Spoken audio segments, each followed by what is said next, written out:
Hi, I'm Hannah, the co-founder of Happy Box, I'm Heather, the founder of Growing Mindset Therapy. and we are talking today because May is Mental Health Awareness Month. So we're chatting all things mental health and its impact on employee engagement, since we both kind of work in that space. So first, Heather, I would love for you to tell me more about your background and what you do and what is corporate therapy. Sure. Yeah. So my background is I have an undergraduate degree in psychology and I have a master's in social work. So I'm a licensed clinical social worker. So it's kind of fun having the background of both psychology and social work because while they're super similar, I think the psychology background gives me more of an understanding of like a human on an individual level. And then in social work, we focus a lot on advocacy and we focus a lot on like systems and looking at like larger macro systems and seeing the person as a part of that. So I think those two backgrounds brought me to starting my own private practice back in 2021. And I noticed a gap or like this missing link in a lot of the clients that I was working with at the time were like millennial aged individuals just kind of in that transition post college or early in their career. And I was noticing that they didn't even know where to go to find mental health support or how to access or find a therapist. And it made me think it's so interesting that all through school, we have access to mental health and counseling centers and wellness services. And then all of a sudden, we're like adults and we're in this like really big transition period of our lives. And it's on us to find that support. So I started thinking, and a lot of people may know the show Billions. And it made me really think of how important it could be for us to have that support during this point of our lives where our relationships are changing, our school is ending and we're starting out our career and we're navigating all of these like heavy work dynamics and workplaces. So I just noticed that there was a gap there. And I thought, let's see if we can fill it with somehow connecting therapy into the workplace. Yeah. And I think it's so funny because I'm an elder millennial and I feel like we like seemingly like we went through a lot in our graduation through, where we are today. So I definitely feel like even just personally having a lot of conversations with friends going through different issues and talking about things like work-life balance and engagement in their job and like what is their purpose. And I feel like that's just like such a common conversation these days. It's so funny because I almost picture for those that went to college, and I even extended this by going to grad school for a little bit, but I think I almost picture we're all kind of like spit out of this tube and all of a sudden we've all been up to the like in the same place. And then all of a sudden some people are like in serious relationships and getting married, having babies and starting their families. And other people are like very single or figuring out what they want to do with their career while Yeah. others are in grad school or settled down. And all of a sudden we're just all in different places. And it's really overwhelming, to be completely honest. Yeah. Is that a lot of what the conversations are like in your practice? Yeah, I think it's just figuring out.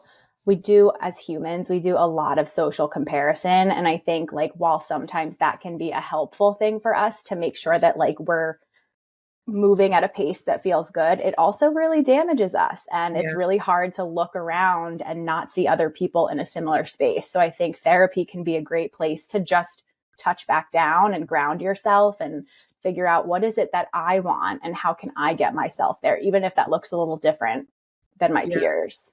Yeah. No, that makes a lot of sense, especially with social media. The constant Mm-hmm. comparison is just it's no joke. So Mm-hmm. so at Happy Box, we hear a lot about companies trying to engage their employees and support their employees in mental health. And we talk to a lot of really well-meaning people, heads of HR, heads of culture, heads of people that are just looking for ways, and they think of gifting as a potential solution because we do provide that as an offering, like really custom employee gifts. We do wellness gifts, all kinds of stuff like that. But that seems to be such a big priority in the past couple of years.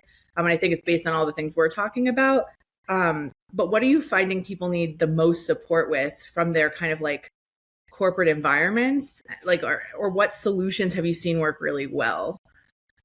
I think there's a big shift happening, and I think it's been happening since kind of post pandemic, where employees are really recognizing their value and what it is that they're offering to a company rather than just feeling like they check in, they check out, and like they get their paycheck and that's it. I think a lot more companies, I'm noticing this shift in working to reframe like productivity, and even just recognizing that like we're all here and we want to do the best that we can, but we're also not machines and we can't give 100% 100% of the time. Yeah. So I think a big solution is reframing the expectation, or reframing like what productivity means. And I tell my clients a lot, especially the ones in corporate therapy too, that let's say I'm just a wife, a business owner, and a dog mom. So I cannot show up 100 and give 100% of what I have to work every single day, all day. But if I show up and I have 60% that I can give to work, if I give all 60%, there's a joke that social workers aren't, math wizards. So this is my social work math here. If I give all 60%, I'm giving 100% of what I have to give. And I would love to see companies understand that their employees aren't being lazy or selfish or unproductive. They're just doing the best that they can within their like human capacity as a person. Yeah. No, that makes sense. What do you think companies like broadly do the most like wrong in that scenario? Is it that they just like maximize efficiency to 100% and that doesn't make sense for everyone? Or like, what do they do wrong? And then also I'd love to know what you think they're doing right now. I think what we're doing wrong is just maybe placing these unrealistic expectations on people, or even generalizing like a one size fits all, that like everyone has to have this done by this time.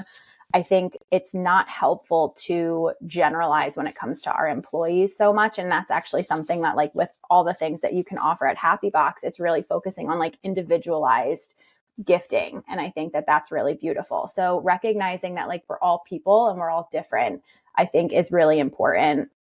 I would love to see, and I'm starting to see more companies continue to offer wellness benefits, whether that's through corporate gifting or whether that's, I'm seeing some companies are offering like unlimited PTO. And I'm pretty sure that there's research out there that shows that doing so, people actually take less time because I think, I'm not this corporate business owner, but I really do trust in people want to work. People like to feel good. They like to have something that they're offering to the world, and that they're what's the word? They're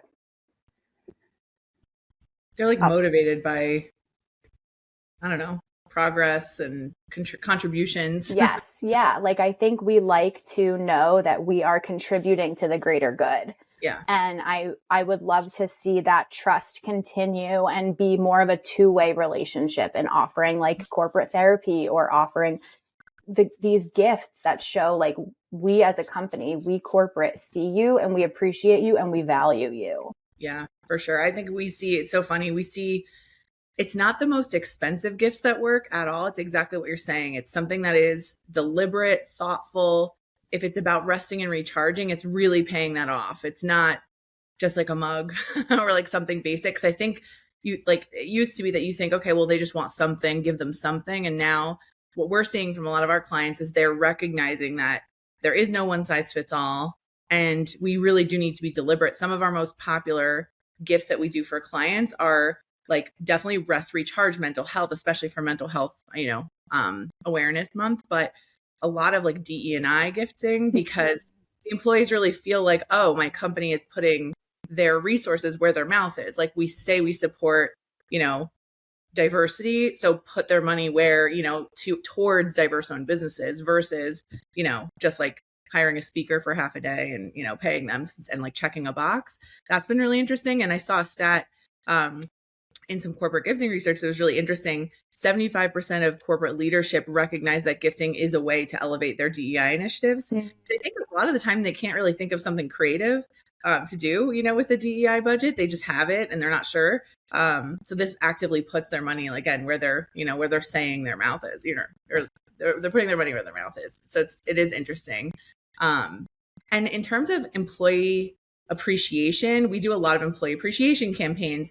And I've seen, I think you've shared a lot of stats between us about how much really appreciating and seeing your employees for what they're working on and what they're doing and the contributions they're making, how positive that is for culture, for their morale, for their mental health. Like what have you kind of learned about that? Like, do you see a very big connection to companies that are really investing in appreciating their employees, or at least, saying, saying the words and showcasing that appreciation in some way?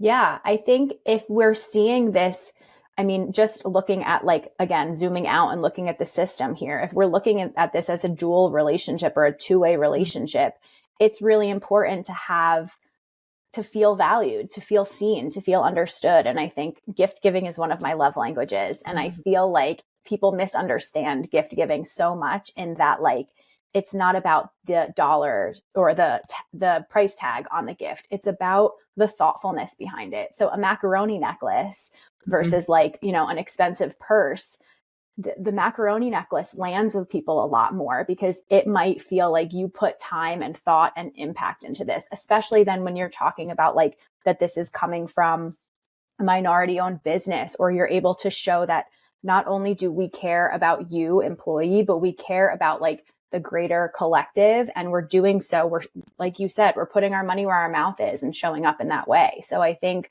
that companies really looking at this relationship as like we're putting value and showing up for our employees in all of these different ways allows the employee to have to be like feel more invested in the relationship that they have with their employer rather than just the clock in clock out type of dynamic that I think more historically existed. Yeah. And it's funny when you're talking about like a dual relationship, like as an employee, you don't often feel that. Like you feel like you're kind of, it's this contract and you're doing all this stuff for the company. And like, of course there's like a package you get and that is like payment, but like, it doesn't feel like a holistic or like a dual relationship. It does feel quite one-sided. So it's interesting that hopefully it'll move more in the direction of the like dual feeling or mutual kind of, I don't know, benefit. Yeah. And with boundaries, of course, like I'm not saying that it has to be like a partner relationship or a parent-child relationship, but I do think a little more investment. It's kind of like what I say to my therapy clients, the more you put in, the more you'll get out. And I think the same is to be said about the employee corporate relationship. Yeah, it was funny. I read a stat also in doing some research about, and it was from like a survey maybe 2 years ago. So it's not like the most recent, but still relevant. And employees actually feel like more motivated sometimes than salary bonus. Like they feel more motivated if they're in a happy and positive culture and they feel that their boss or manager appreciates them. Yeah. Because to your point, if you're feeling appreciated, that goes a really long way. You're less likely to be looking, if you feel like no one appreciates what you're doing and you're unhappy about the culture and you're unhappy about the salary, you're going to leave. You're not going to stay. Right. What have you learned about retention in like your conversations with your corporate clients and kind of what keeps people around? Is that it? Like, is it, or are there any pillars or secrets? Well, I actually have two stats in prepping for this conversation. So one of them was that 63% of employees want to quit their job to avoid work-related stressors. And I think 63% is like pretty significant. That's obviously over half. And just to avoid the work-related stressors. So I think offering these wellness incentives, and whether that's through an EAP, an employee assistance program, or through corporate gifting and saying like, we see that this is a hard time and we know and we see you, or through corporate therapy, it allows these people to work through those work-related stressors. I think we know like any job comes with its stress and its challenges, but 63% of people want to quit their job to avoid that. I think that's telling, and that's pretty stark. Additionally, it says 80% of workers feel stress on the job, and nearly half say that they need help in learning how to manage that stress. So that's something where we directly come in, whether it's through a workshop, whether it's through that one-on-one therapy, and we're able to offer that support. Yeah. I think it's also, this is like me being the therapist in this conversation, but I think that like, I would love to see companies understand that their employees are coming to work, unfortunately, with baggage, with stuff, right? Like we all have, you're having a rough time at home. You didn't sleep well last night. You're feeling sick. Your kid was up all night sick, whatever it is that's going on. While we can come into work and focus, we can shelf those feelings and we can focus on work to the best of our ability. It's almost like apps running in the background or other tabs that you have open. Just because I'm looking at this tab doesn't mean that those other tabs aren't taking up bandwidth And I think having wellness support on site doesn't take away from an employee's ability to show up and do their job. I actually think it helps us close those other tabs, close out those apps so that we're not carrying so much of that other stress. And allowing us to work through that while at work, I think can be really powerful. And then allowing us to free up that bandwidth and come back to that meeting fully focused and present. Yeah, I think that makes a lot of sense, because if you're investing a little bit of time every week or every day in some sort of programming or therapy, like, resource, like, one, it allows the employees to actually have the time to do it. Because that's something that I hear a lot just among like my peers and stuff is, yeah, I'd like to go to therapy. I have no time. Like, when do I go? I have kids, I have a job, I have all this stuff. I think virtual has changed that a little bit, but like, if your employer, I mean, how like powerful of a message is that your employer is investing in it for you or allowing you to do that during work hours or whatever the programming could be or the support or resource is. It's just that in itself, I think, is a powerful message. That's what so that's like really interesting, just like thinking about that. And then I guess what you were saying too before, people need support and they need their managers in a lot of their roles. Like, it makes sense in corporate America. I mean, I've seen it so many times. Like, some people are just not great managers, or they have their own list of priorities and they have to get work done, but they also have to manage a team. And it's like always this conflicting balance. What, like, I guess, number one tip would you give a manager or maybe a new manager to help provide resources, or what are the little things they can do? And I think I like what you were saying about like recognizing people come with baggage. I think that's just like one easy one, but and an important one that I don't think, like, I've never really thought of it that way. So I think that's like really interesting to think about. But like, what, like, one or two tips would you give like a manager or a new manager, or manager of a growing team to help engage their employees, make sure that they feel seen, like you said? Yeah. I think one thing that I would say is listen. And I think really ask questions, because I think that for me, I'm all about like getting curious about a problem. And then I feel like once I'm curious and I have all of that data and that information, it allows me to make a decision on how to move forward. So I think when you're working with or managing people, it's important to understand, we've talked about there's no one size fits all approach. So really get to know the people that you're managing and the people that you're leading. And I understand you might have a really big team, or that might not be an easy thing to do. But I think if you can do that work on the front end, it will help on the back end free up some time. So I think really trying to get to know those people and understand their needs. Like, listen, I'm managing you, or I'm working in a leadership position here. What is it that you need? How are you best led? How do you learn? And I think understanding all of those things will help the dynamics just move a little bit more smoothly. Yeah. I think the other thing too is, in addition to listen to like how they learn, I think when I'm thinking specifically about like, this might not apply to all companies, but as you move up in leadership positions, I think you're less like feet on the ground and less in the weeds of things. And I think that's great because you have this bird's eye view of things. But I think also like trusting and holding space for what the people that are on the ground and in the weeds are saying. They have valuable information, and giving them the space to share their ideas or their insights or where they're coming from. I think that's oftentimes overlooked because someone in leadership might have more experience, but this person's got like that on the ground data. And I think just hearing that out sometimes can be really helpful and powerful. Yeah. No, I think that's great. I think just like listen. Just listen. And really understand styles, like learning styles, resources needed, but also like what's actually happening. Because I've definitely felt that before. So just like the disconnect on both sides, of like when you're more junior and when you're more senior, and like your priorities change and what you can focus on changes and stuff like that. So I think that's really good advice. If I could add one more thing there too, like I would also say the number one thing I hear about managers across the board, whatever type of managerial position you're in, is how hard it is to manage people. So also get support and find your people and figure out how you can feel supported too, because it's not easy to manage people and work with people, not because you have disgruntled employees, but because we're all people and it's not an easy thing to do. So people often love the work that they're doing, but when it comes to managing people, I think that can be such a strain and a stressor. So reach out for support, talk to your managers, get, information, but just like make sure that you're helping yourself too, because it's not an easy thing. Yeah, no, that makes a lot of sense. I think I have definitely said that line where it's like, I love to mentor, not to manage. Yeah.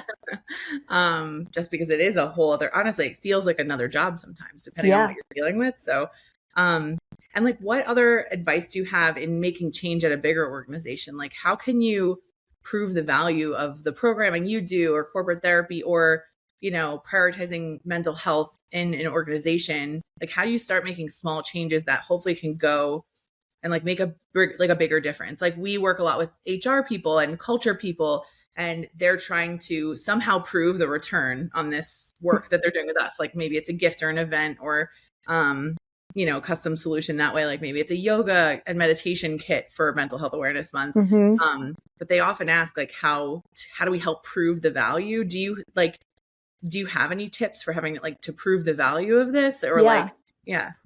So there was one stat which I found to be a little bit alarming, to be completely honest. It said that globally, 12 billion working days are lost every year to depression and anxiety, which ends up costing companies $1 trillion worldwide annually.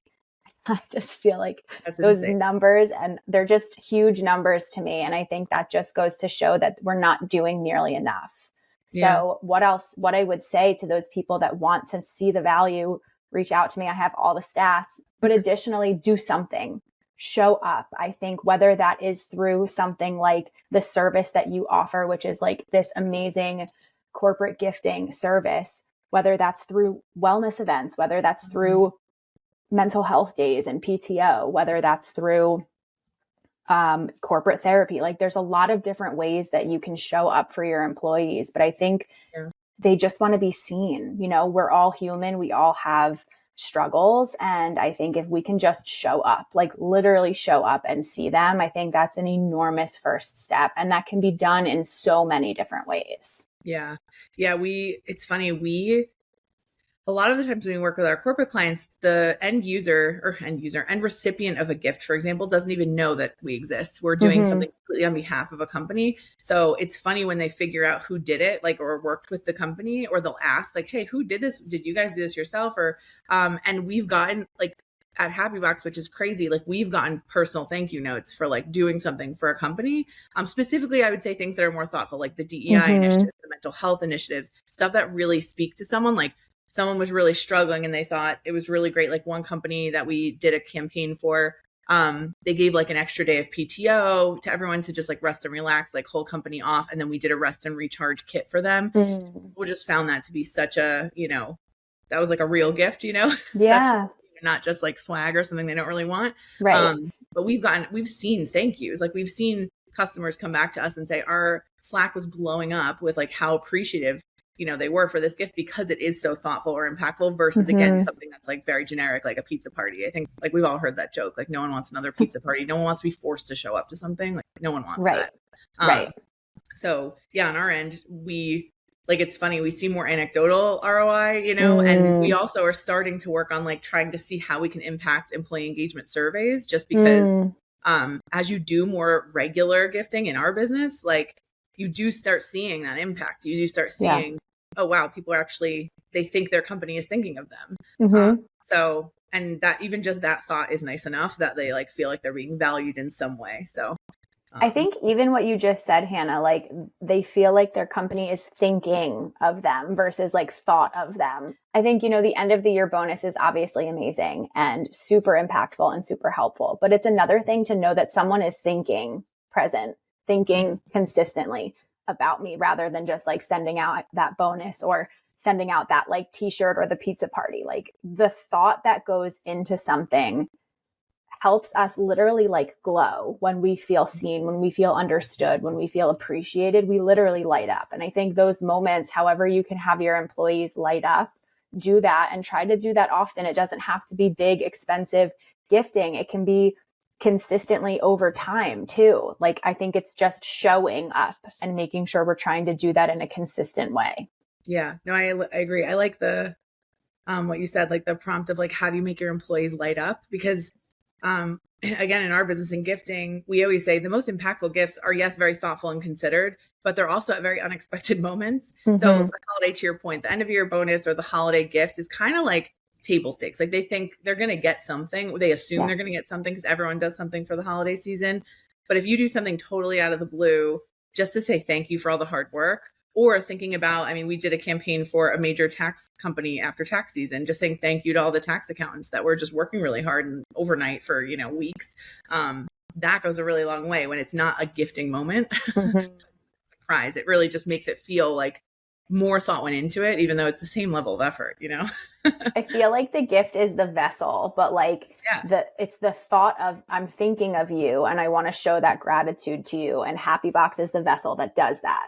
Yeah, totally. Yeah. And we love like working with our clients to develop that strategy of like, when should you, what makes sense for your business? Because every business is different. If you're an accounting firm, you have different tent poles and moments that are busier and your team is more burnt out. If you're, a private school with teachers and they're off in the summer, like how do you keep them engaged in the summer? There's different things that you can kind of, strategize. But yeah, well, I think this has been a great conversation. Anything you want to add?